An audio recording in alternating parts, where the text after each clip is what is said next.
Hey guys, this is Ashley, personal trainer and weight loss coach. Today I want to share with you some life-changing hacks for tracking your calories. Now, I know I promote that a lot with you guys because it really is one of the best ways to make sure you're actually falling into a calorie deficit. And if we're going to fall into our calorie deficit, that's the best way to lose weight. It's really the only way to lose weight. So we want to make sure that we're doing that, and we have to track it to really make sure. But did you know that you could be tracking completely wrong, and that could be the reason why you're struggling with plateaus, could be the reason why you're not seeing the progress that you want to see. So we're going to talk about a few key tips that are really going to help you to track better so that you can actually see the results that you want to see. And as always guys, if you haven't already made sure to subscribe to the channel, definitely make sure to click that subscribe button. I post every Tuesday and Friday, so that way you'll always know when I update, and definitely make sure to like the video as well. That definitely helps us to reach more people on YouTube, and this channel is all about reaching people and helping them with their weight loss goals. My first tip to help you with tracking your calories is to log all your meals, all your snacks in advance. A lot of times what I'll do, and what I recommend my clients do as well, is to go ahead and log the next day in advance. So if it's Monday night, go ahead and go on your app, put it on Tuesday, the next day, and say, okay, tomorrow for breakfast, this is what I'm having. For lunch, this is what I'm having. For dinner, I'm doing this. And then for snacks, I'm gonna have this or that, and put it all in. This way, you've put it in advance, and you can already see if what you're planning to eat is actually going to fall within the calories you should be having, or if you're going to go over. So this way, even though you may have meal prepped, even though you may have planned in your head that you were going to stick within a certain kind of meal, maybe you're trying to do keto or something like that, and you're thinking, yeah, this is a perfect keto day, but you may be way over on calories.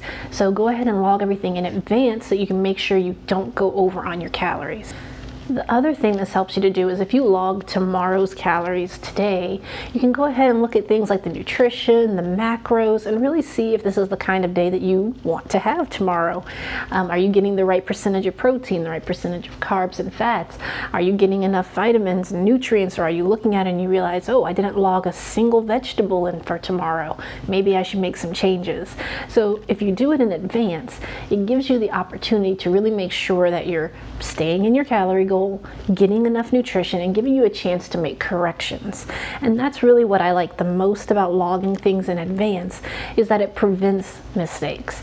It prevents you from thinking like, oh, I know tomorrow for lunch my company is going out to eat and I'm going to order the salad, you know. But if you go ahead and you log it in advance and you say, oh, we're going to this Italian restaurant, I'm going to get the Caesar salad, and you pull it up in your app, or maybe you're going to get like the soup or something, and you pull it up and you see that, oh, that soup is like 500 calories for the bowl, but the cup is only like 200 calories. You can say, okay, I'm going to get a cup of soup and a side salad instead of getting the bowl, and that's going to save you a lot. But you would only know that if you took the time to log it in advance and checked it out. So it can help you to prevent making mistakes, prevent going over on your calories, and it gives you an opportunity to make swaps and switches in advance so that you have less trouble sticking to your goals.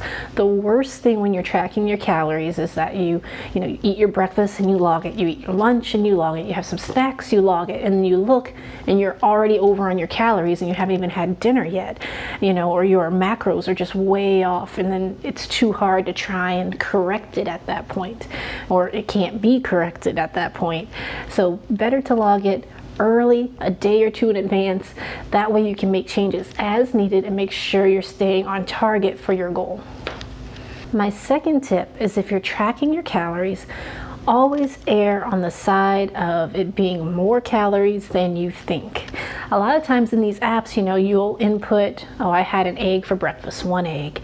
And, it may say an egg is 80 calories. There's an option that says eggs are 75 calories. There's an option that says eggs are 60 calories. And you're thinking, which one do I go with? For me, I usually try to go with one that's either the most repeated. If, often eggs say, 100, 80, 80, 80, 70, 80, 80, then I'll say, okay, most likely eggs are 80 calories, and I'll choose that one. But if you don't see that, I'll go with the higher end option, because most likely it's more calories than you think. When a nutrition label says, okay, this egg has 80 calories. Do they know if it's, you know, the certain size of the egg or the yolk to white ratio? It's kind of a ballpark estimate. And it's that way for everything that we eat. So it's very easy for something to seem like it's so many calories and be a different amount. The other thing is if you are eating out, or even if you're cooking at home. If you're not tracking things like, did you use butter? Did you use olive oil? Did you use coconut oil when you cook? Did you add any onion or bell peppers or seasonings? If you're not tracking all those things, they're adding little calories, and it can easily make a huge difference.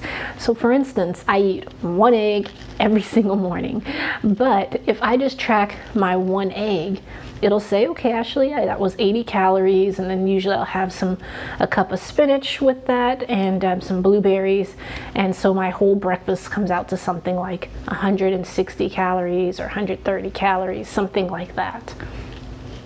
That all sounds well and good, but if I don't log that I used a tablespoon of olive oil in the pan when I cooked that egg, and I added a little bit of sauteed onions to it, that totally changes it and increases the calorie count, and I'm having more calories than I actually anticipated.